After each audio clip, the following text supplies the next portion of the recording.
Okay, well, today I'm very happy to welcome you all and particularly our presenters, Katie Dagon and Elizabeth Maroon, who are former postdocs from NCAR.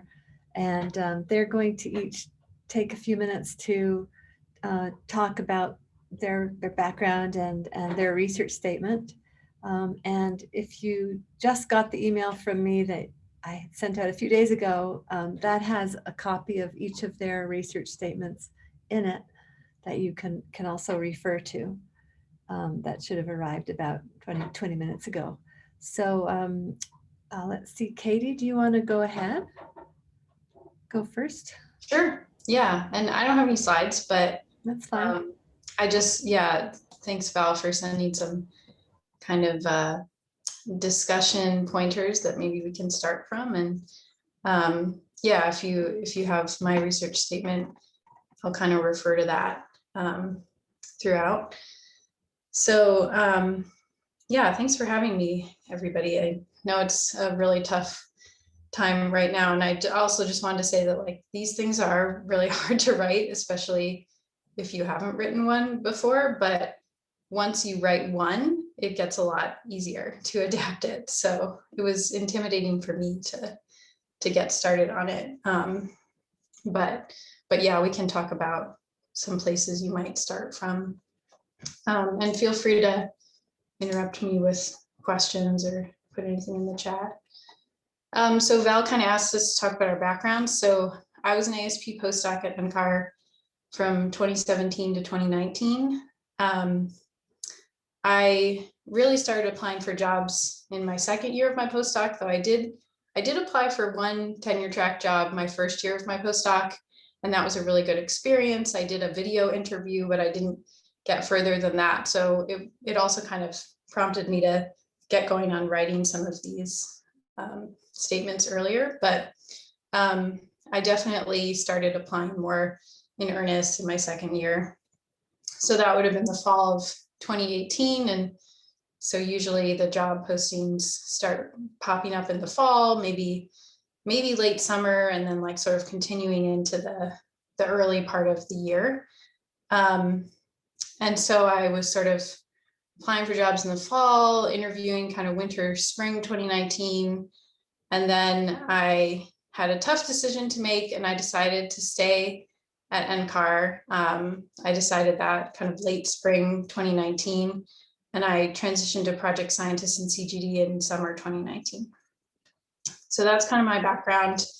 I applied for lots of jobs. I went back and counted, I applied for 25 jobs, and most of those were R1 type university jobs, but I also applied to several small liberal arts colleges, if that's something that people want to talk about. And that sort of changes maybe the focus of maybe a little more emphasis on your teaching statement, which I know we're not talking about here, but it kind of can blend into, how you distribute what you want to emphasize in your research versus your teaching statement.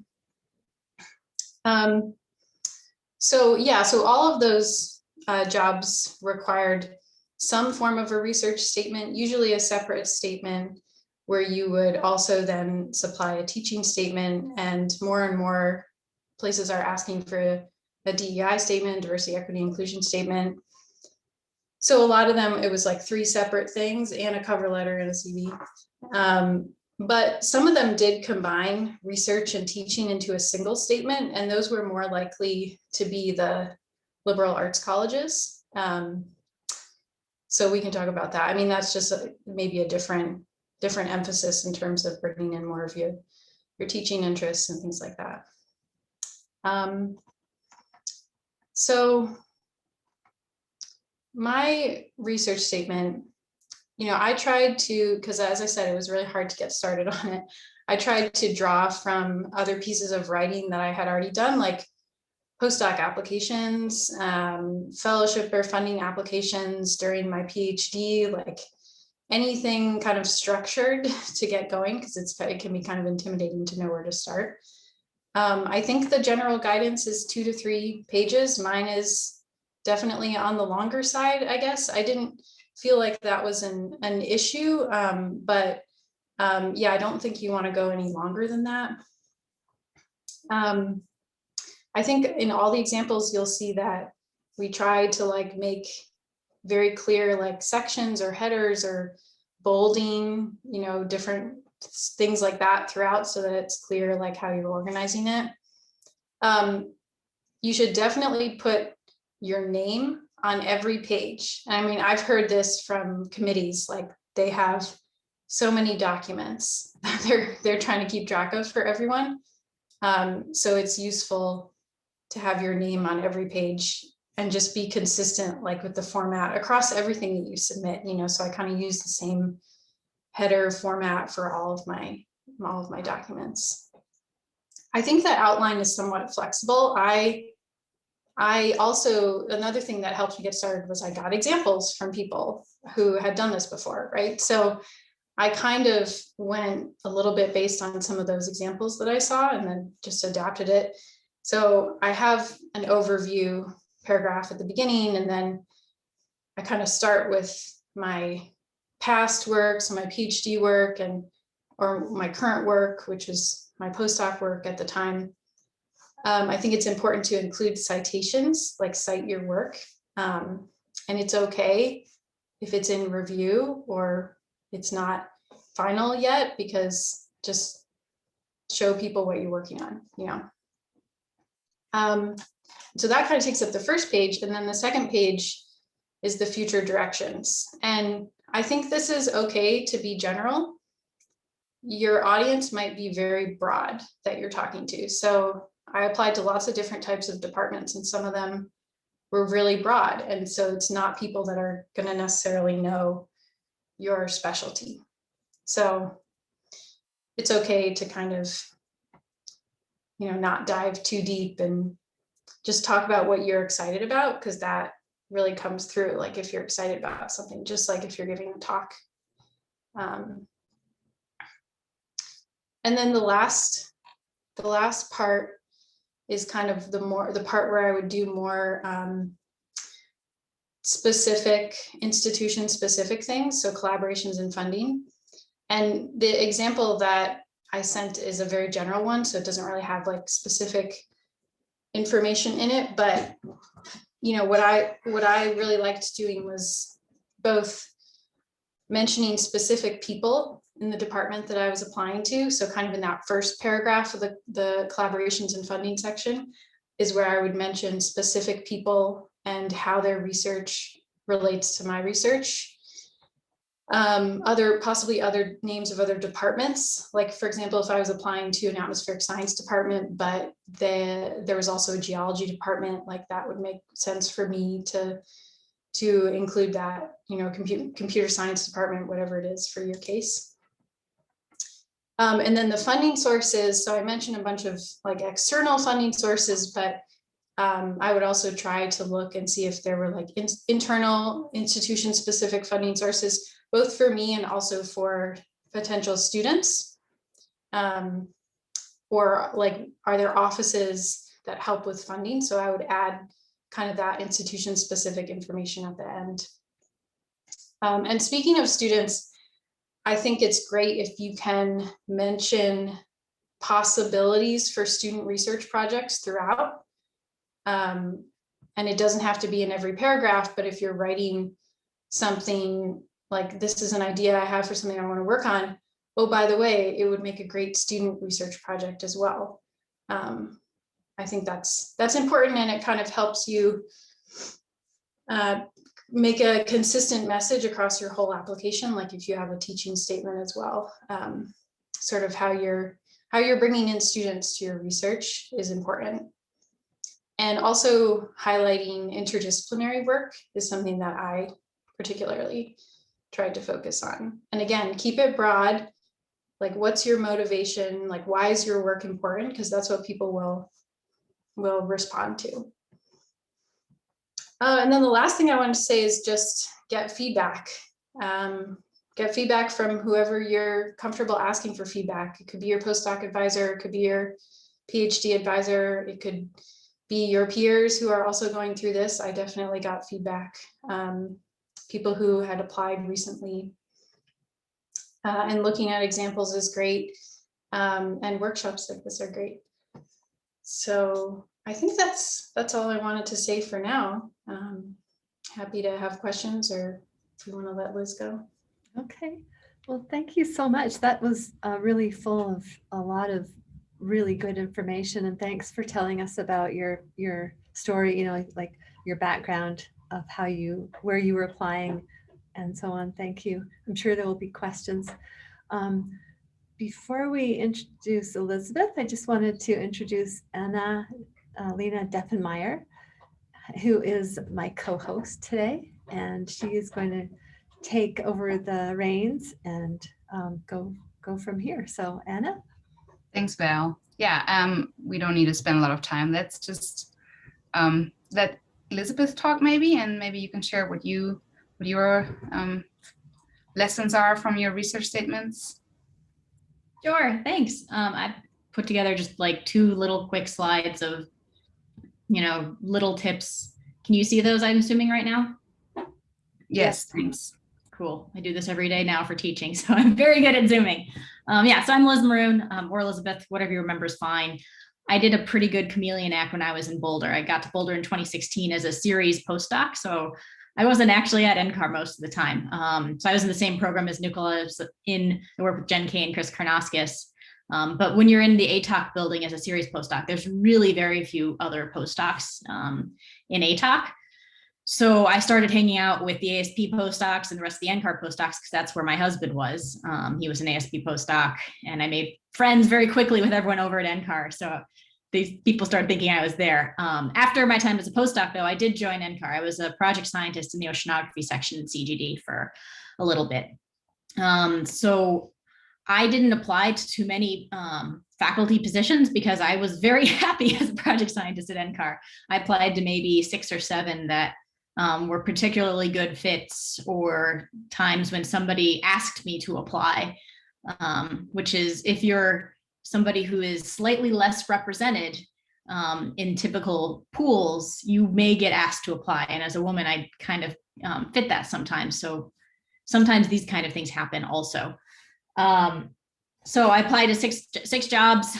My letters got asked for a couple of times. This was the job I have now. I'm an assistant professor at University of Wisconsin-Madison. Was the only job I interviewed for. Only one I had a phone interview on, and only one I had an in-person. And honestly, that's the reason I only had one interview and one success, was because I fit what they were looking for very well. The hole that they had was they had no one who could teach oceanography, but you don't go to Wisconsin to do oceanography. This is not a place for a seagoing oceanographer, right?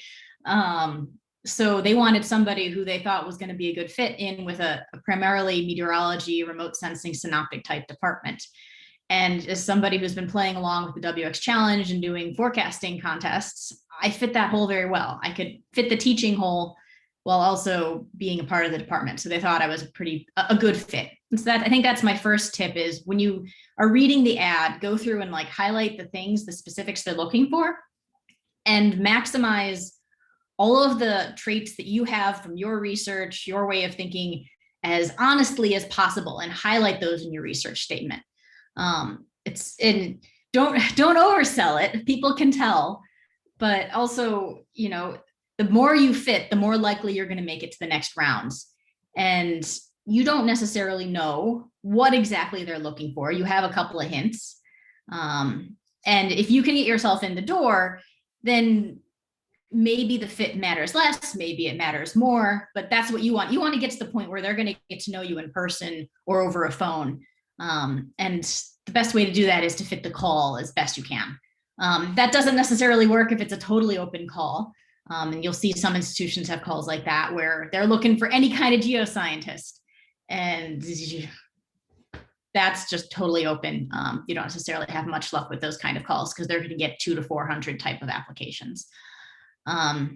So in general, I've also now been on 2 hiring committees, once when I was a grad student and once I got here. So I have a little bit of perspective on the kind of things I'm looking for when I read through these. I would say make sure you're forward looking. So use all of your past work as evidence for what you want to build and what you want to do in the future. I generally think, I think that a research statement is pretty good as a way of saying, here's what I'm going to do from now till about 10 years, so 5-ish years. And sort of say, okay, here's what I've done on this topic. And this is a really good foundation for what I want to do on this area. So using it as evidence to build the case that you are well suited and you're well trained and you have all the tools at your disposal to do what you want to do.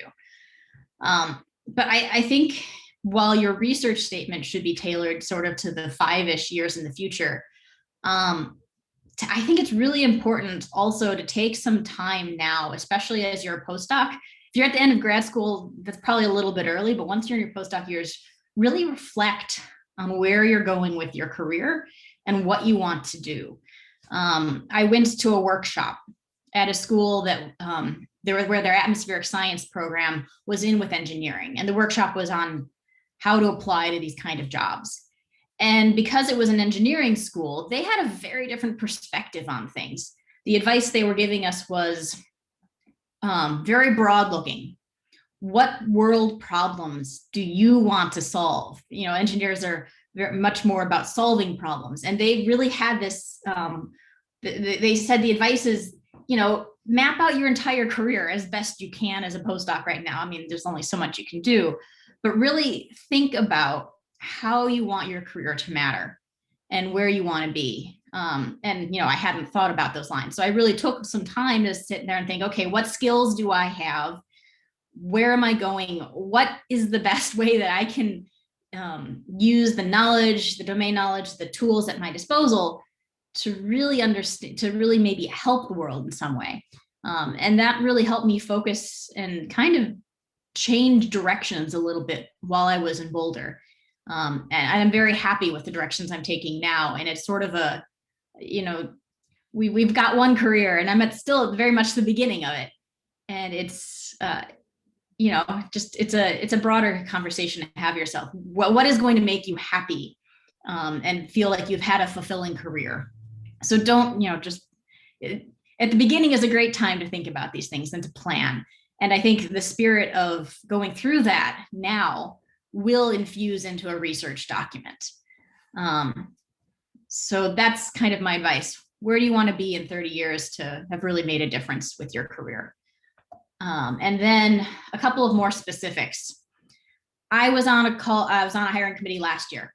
We had a very targeted call and we still got 40 or 50 applications.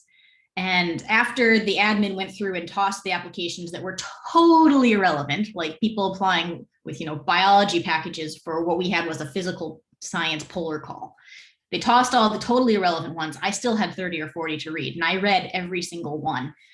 I didn't spend forever on an application. Like each person, I spent 15 to 20 minutes on their entire package, all the letters, all the statements. So you want to design your package, and especially your research statement, so that you are thinking about somebody who may only be spending 3 or 4 minutes reading your research statement. You're lucky if somebody spends 15 minutes on your package. So we're a bit unique here at Wisconsin. We have a process that every hiring committee is supposed to go through to maximize fits for both excellence and diversity. That's what it's called. Searching for excellence and diversity. And one of the tips they give us is that you want to spend minimum about 15 minutes on every single person, because that way you're getting everyone as fair a shake as you can. And then you also want to take a lot of breaks so that you're not exhausted. What I'm saying is, though, you're not going to most of the time get more than somebody looking in 15 minutes. So things you can do to maximize your fit for that, or for those kind of readers, is using strategic emphasis. So like Katie said, I had an opening paragraph, and the last sentence of that opening paragraph I bolded. And that sentence was, if I had one sentence to describe everything I wanted to do and what I was interested in, that was the sentence. I want to do X. I'm interested in looking at how ocean circulation influences climate in 1, 2, and 3 ways. It was a long sentence. It was a 3-line sentence, but it was bolded and it had everything in it.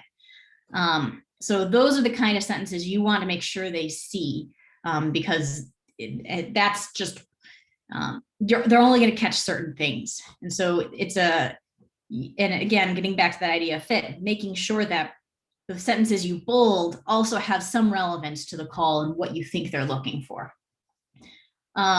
Be as concise as possible, no more than 2-ish pages, because again, they're only gonna be reading this 15 minutes. Font, don't use ridiculous font sizes and margins. It kills my eyes. I didn't want to see something with 10 font and, 1/4-inch margins around the side. Get across your points as concisely and pithily as you can. White space is a friend. Like if you can get through it with some, white space between each paragraph, that's great. And then again, fit is key. Go through and look. I did the same thing Katie did. My last paragraph was, here are things where I think I would fit well in this place. Here's the other institutes and departments on campus that I would probably start building connections to. And then also going through the department and seeing, here are people who would probably be the most logical collaborators, trying to figure out where you would fit in as logically as you can, but there's only so much you can control about that. You don't necessarily know on the other side what they're looking for, and what they're looking for might be totally bipolar. The call might say, oh, we want a boundary layer meteorologist. But when you get behind closed doors, the rest of the faculty non committee says, well, we've actually got this hole over here in radiation. Why are we doing that? And, there might be interdepartment politics that you can't control. So do what you can to really fit in with what you think they're looking for and what's already existing, but don't feel bad if you don't get a hit. There's hundreds of people applying to these jobs, and it's not necessary. It's not always how many publications you have. If you're the person who fits that call just right, that's sometimes the most important thing, and you can't control that too much. So I think that's, the quick tips I would share. I'm happy to answer any questions. For what it's worth, I only had one interview and applied to a very few jobs, and I just hit the jackpot randomly. Thanks, Liz. I think that was really useful. And I think, so we're going to open it up for questions. So people can raise their hands, and I'm going to see that, and then we can ask questions. And while people maybe think of their questions, I have one to get us started.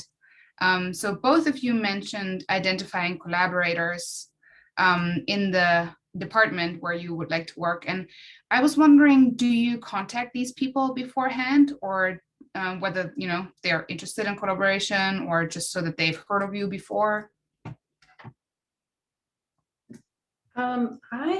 I don't believe I contacted anyone unless I already knew somebody in the department.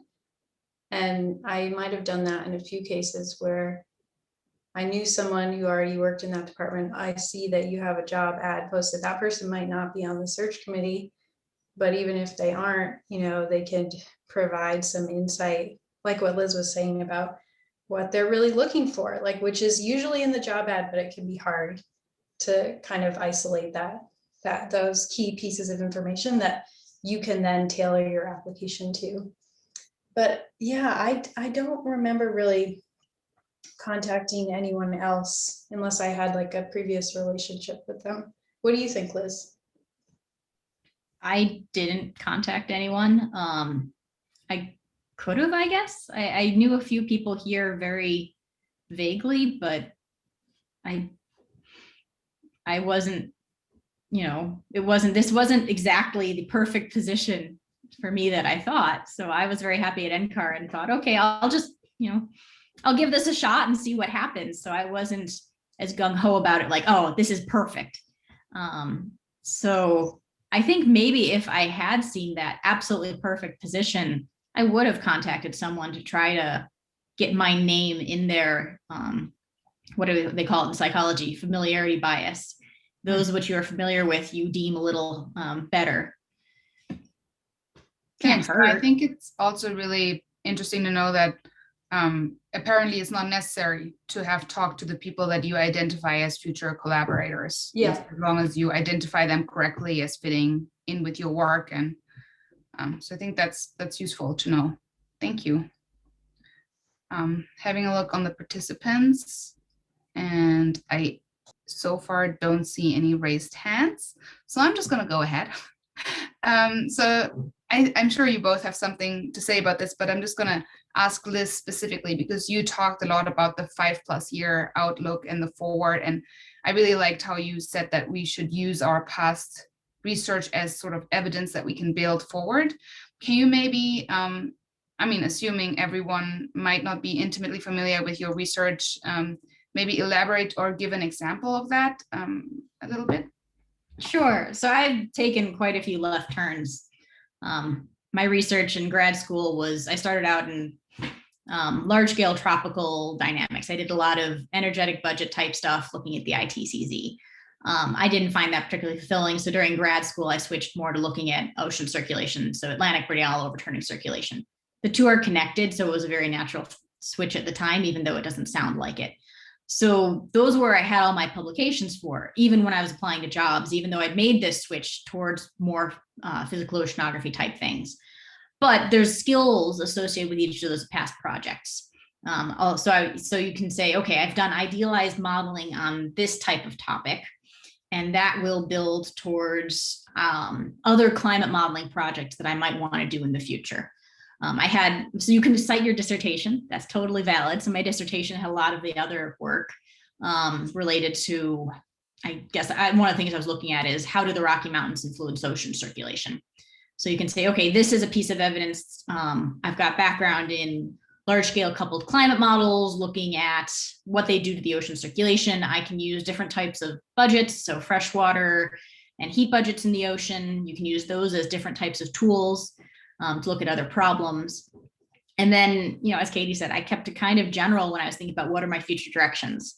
So like building from the past work I've done on Atlantic Ocean circulation, I would like to look more into this side on the climate change arena, looking more into climate variability, building on my past expertise with these climate modeling tools, these kinds of analysis techniques. And then wherever as Katie said, wherever it's possible, throwing in this would be a good project for a grad student, or this idea is a pending proposal. Those are great things to sprinkle in as relevant. Does that help?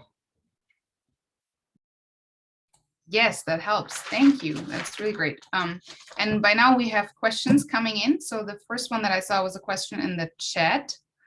Sorry, Katie, did you want to add anything to that?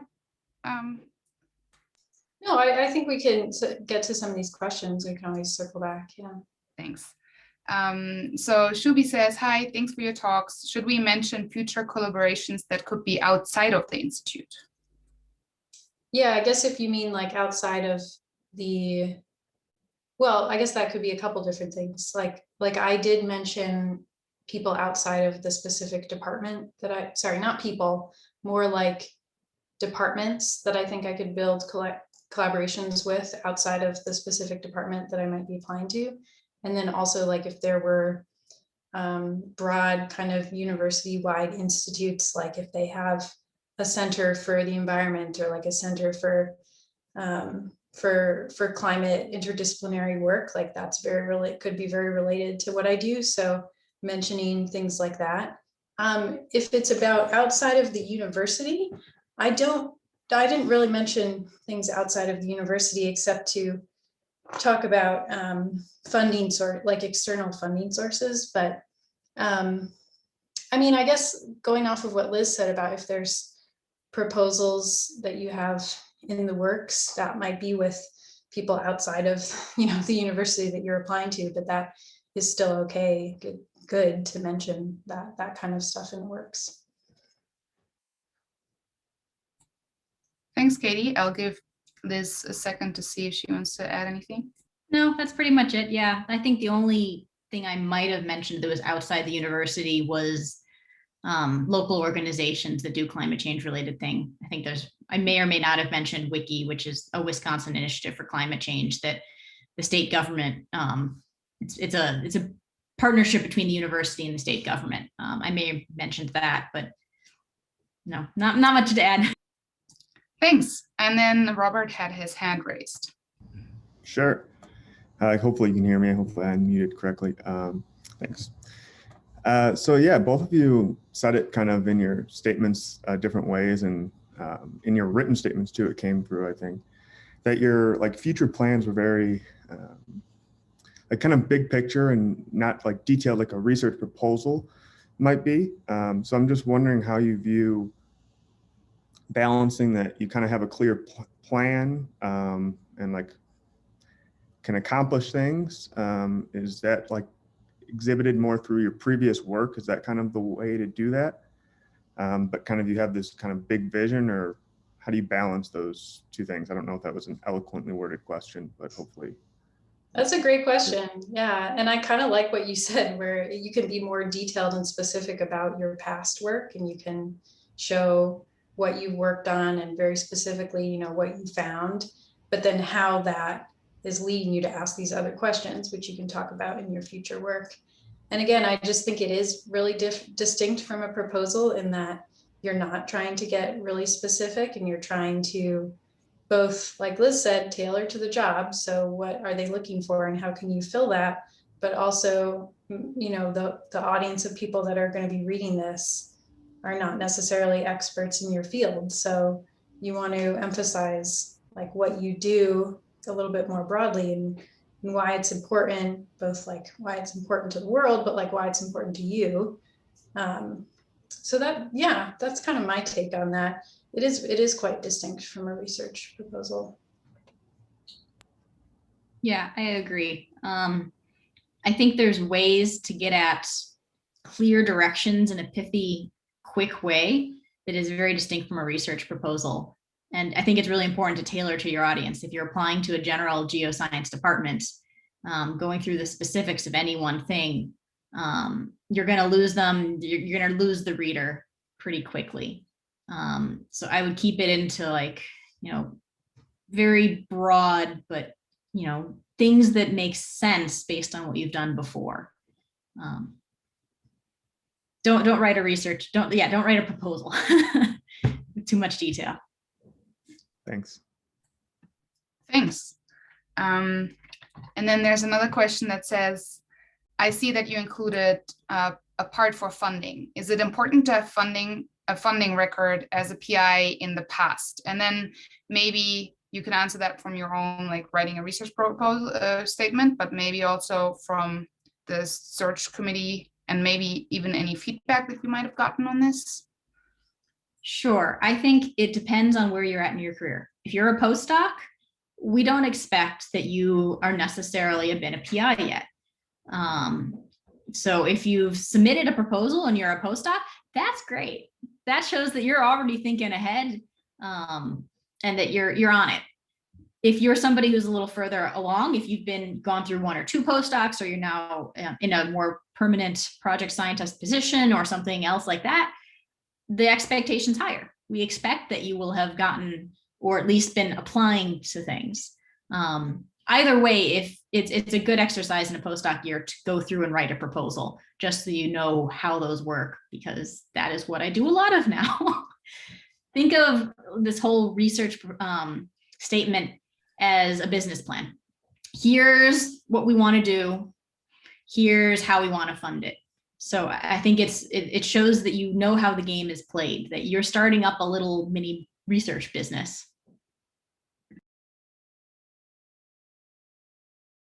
Yeah, I don't have too much else to add to that, because I agree. Like, I definitely didn't have any, I wasn't a PI on any proposals when I was applying. And I think that is not necessarily, yeah, that's not expected as a postdoc. So, I mean, anything that you want to include, I mean, even just like applying for PhD or PhD fellowships, or, you know, postdoc fellowships is always great to include on your CV. So, but yeah, I don't be too hard on yourselves. Thanks. And then Fang had their hand raised. Yeah, thank you. And actually, I have a follow-up question. So I'm a postdoc, and what if I have a grant as a PI? Will this be current research or future research?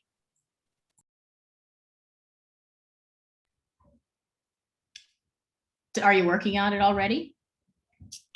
I'm not sure. So it's still pending. I'm not sure about the results. I'm thinking of maybe at the time when applying, it may be ongoing, started, but it still have 2 years left, maybe, if selected.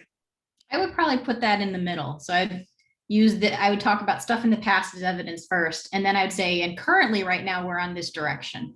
I think that's where I'd frame it.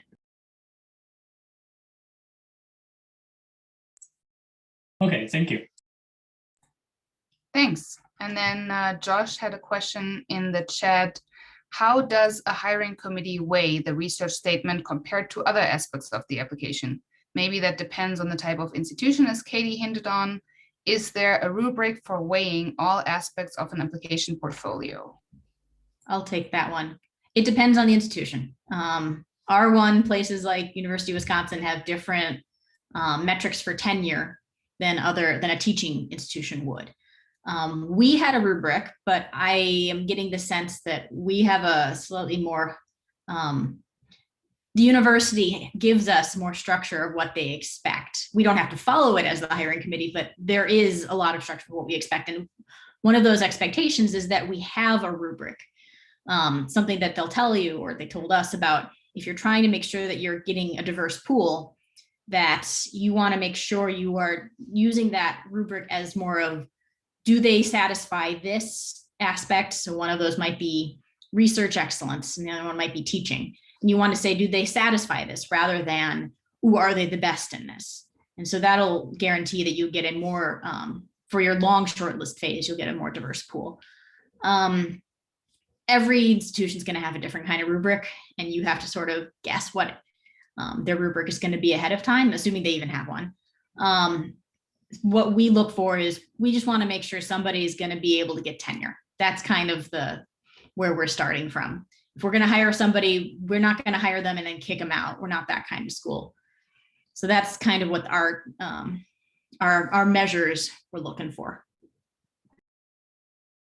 Yeah, I just dropped something in the chat. So when I saw Josh's question, I went back and I found this document that, I don't know, I came across at some point in my job search from UC San Francisco, where they actually have this faculty application materials checklist if you want to be really specific about it. I'm not sure how much I really used this, but I do think it's useful that, like, under the research statement section, they have differences between different types of institutions. So just getting to that question of like what you might want to emphasize more. But again, you should still tailor to the job ad and any kind of research you can do about the university and the department specifically.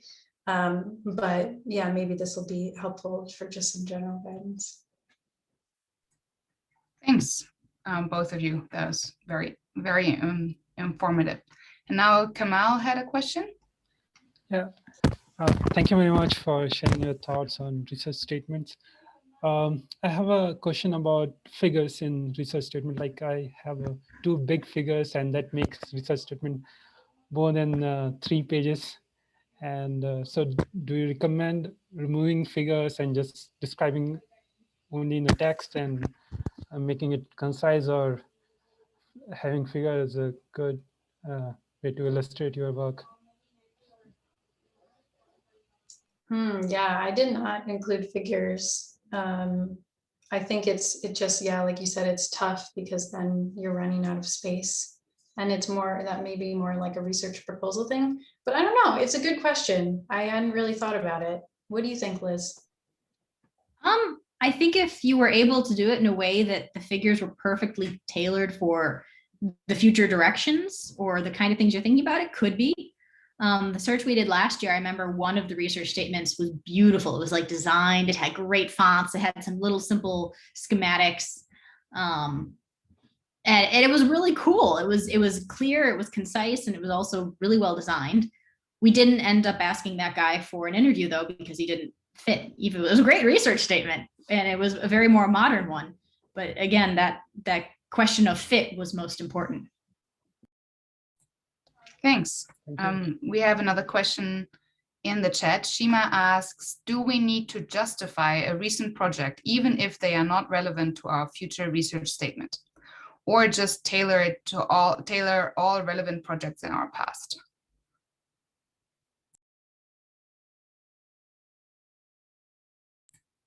Well, you might use that as a way to kind of decide what you emphasize on in your current and past work, that whatever you want to emphasize, because you don't have to talk about everything, but I do think it is nice if some of that work motivates the future work. So, but that being said, if you still want to include something and you're passionate about it and you're excited about it, I would include it, you know, because I think that comes through just like it would in a talk.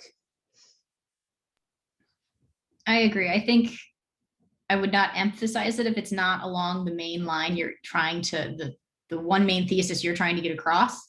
I think I had a catch-all paragraph in my research statement for those things that I wanted to make sure they knew I had the ability to do and had done. Like I had this one random paper as part of a larger project looking at, what was it? We surveyed municipal governments about how they're adapting for sea level rise. Totally not related to anything I'm doing now or since, but it shows that I have a couple other skills. So I included it as maybe a brief sentence or two in that kind of grab bag. Oh, and by the way, here's other things. Yeah, that, and like, I don't know, departments love interdisciplinary work, especially in an application like this. That was my sense from interviews as well. Like, oh, you're gonna be able to connect to this interdisciplinary institute on the environment or something like that. So you could also work it in that way. You could work it in, maybe you could like highlight a university specific institute or resource that relates to whatever that project is.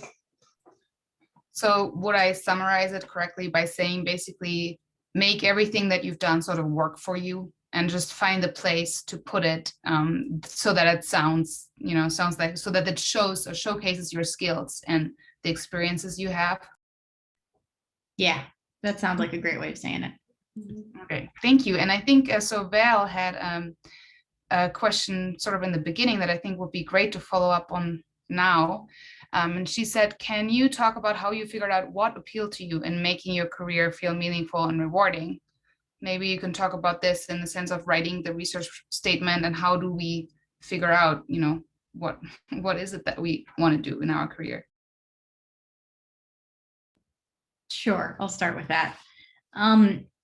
So I guess something that really appealed to me is as I was making the transition from a postdoc to a project scientist at NCAR, I started working on predictability and realizing that I've got all these skills with climate modeling, with diagnosing different types of observational and modeling data sets, that I have all of the skill set to work on prediction problems. And at least in where I was starting to work on, so interannual to decadal scale predictions, that's something that's pretty close to societal relevance. So if we are getting our decadal prediction systems to a point where they're reliable enough, there are places like the Sahel in Africa where you could potentially predict the probabilities for drought 5 to 10 years in advance. And that's really cool. That's groundbreaking if we're able to get to that point. And so it was just sort of this realization of, okay, I could keep doing aquaplanet studies, or I could take the skills I learned from those aquaplanet studies to get to a little more human relevance.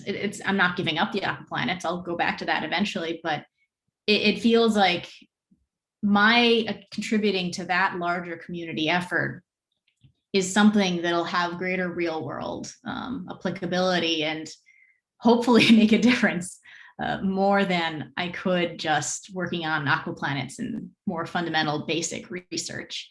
So that's kind of where I was at when I was writing that statement. I hadn't quite gotten all the way there for the Wisconsin version of my research statement, but it was something that was on my mind of, you know, what do I really want to focus on for my career? Where do I want to have made a difference? Where do I want my contribution to have been? And, you know, I'm not going to probably be the only one who comes up with something. No, this is going to be a huge team effort, but that's where I see my career going and the kind of reflection I was doing at that time. And I'm still along that path. I'm not gonna, I haven't turned away yet. I haven't made another left turn. I don't anticipate any more left turns. Yeah, these are great points. And I guess I want to take a little bit bigger picture with this question, because I think it's a great discussion point about what appeals to you. And so as part of my application process, and more like when I was having to make a hard decision, I actually sat down and wrote down all the things that I like about my job, or what I like doing, and the things that maybe I don't like doing as much. And not necessarily like research topics, but like, I like helping people run the model, or I like talking to kids about science, or I like, talking to a small group about science, or whatever it is, like just things in your day-to-day life, job life that you enjoy. And that kind of helped me focus on what are those things, and how can I keep them in my day-to-day work life, and what are the things that maybe I don't like as much. And so how does that factor into like making a decision about what direction you want to go in for your career. So that was just a useful exercise for me personally.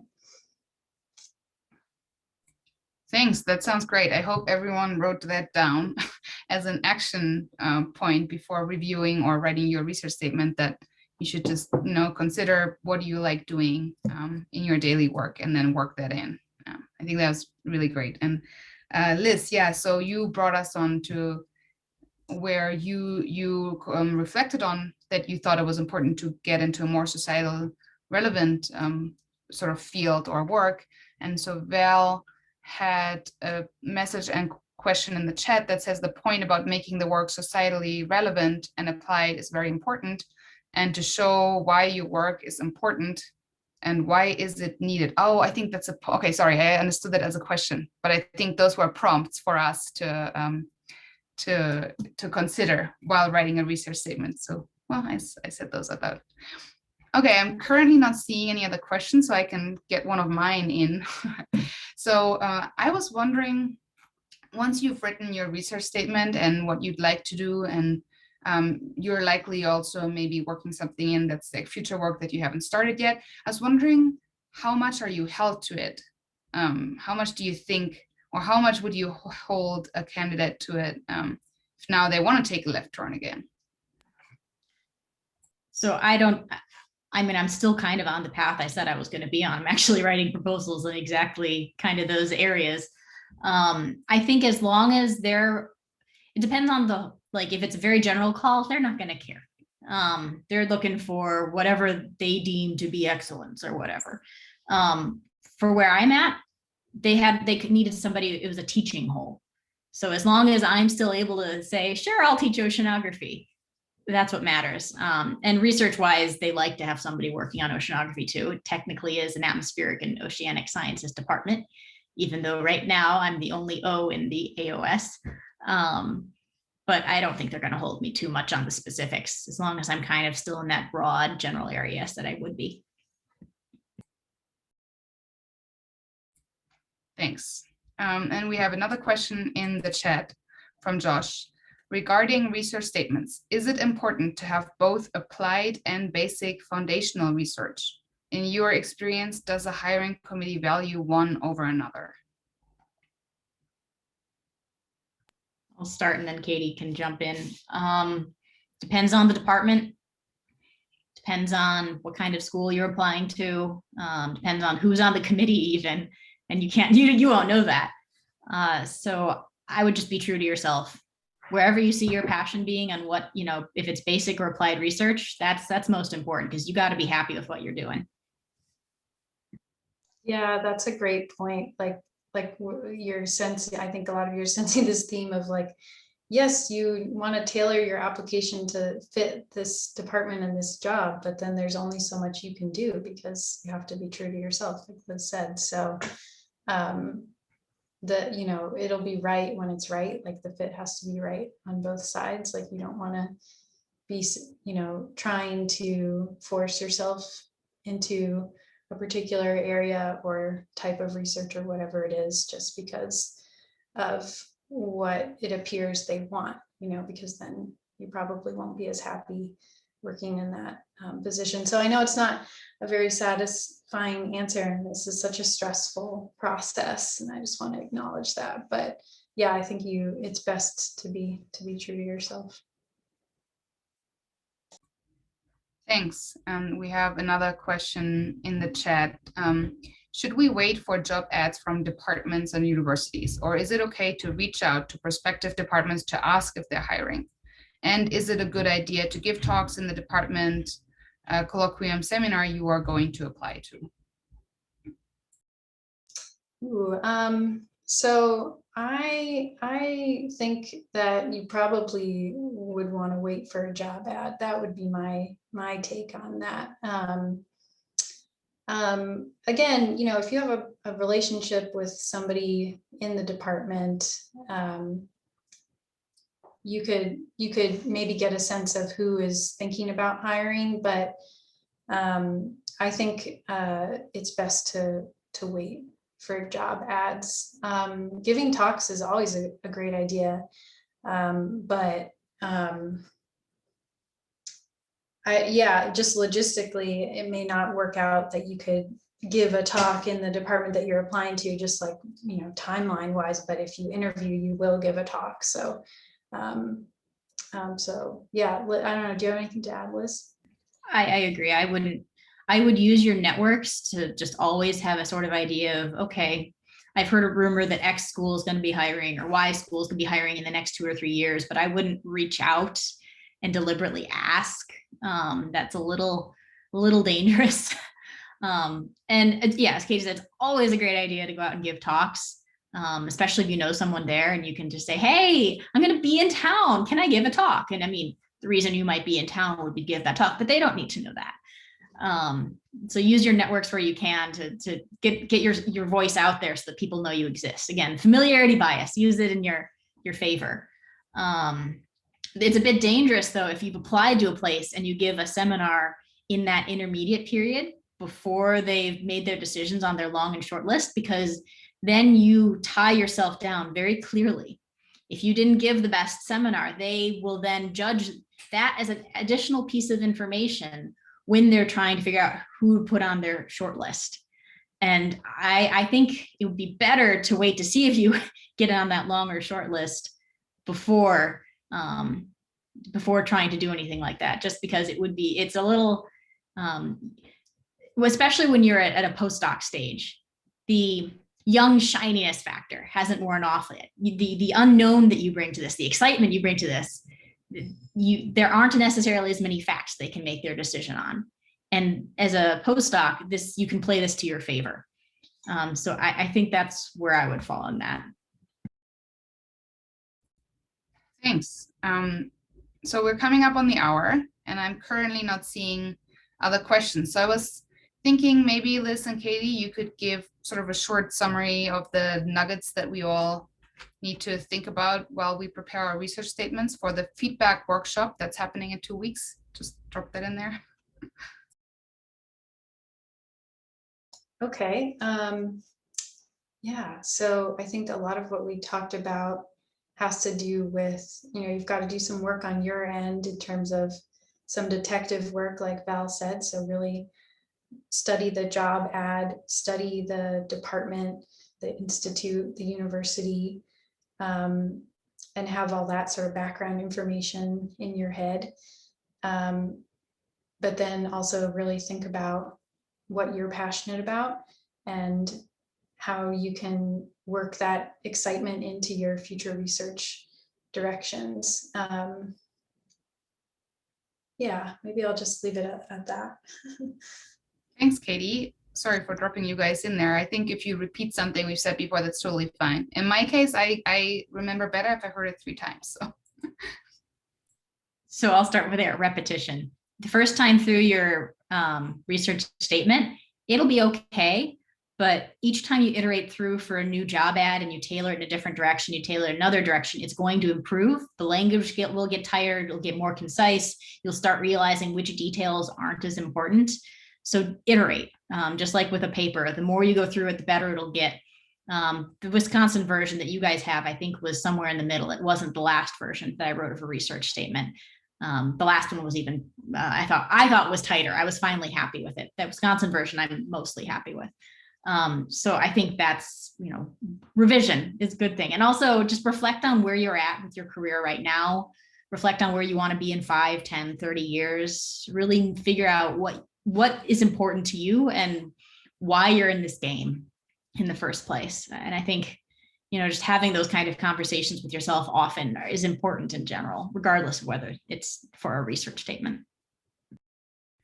Thanks. I think that's really wonderful tips and sort of guidelines we can do to prepare our statement. I want to really warmly thank you for giving us your advice and your sharing your experience with us. For me personally, this was really helpful. I'm sure it was helpful for the other postdocs too.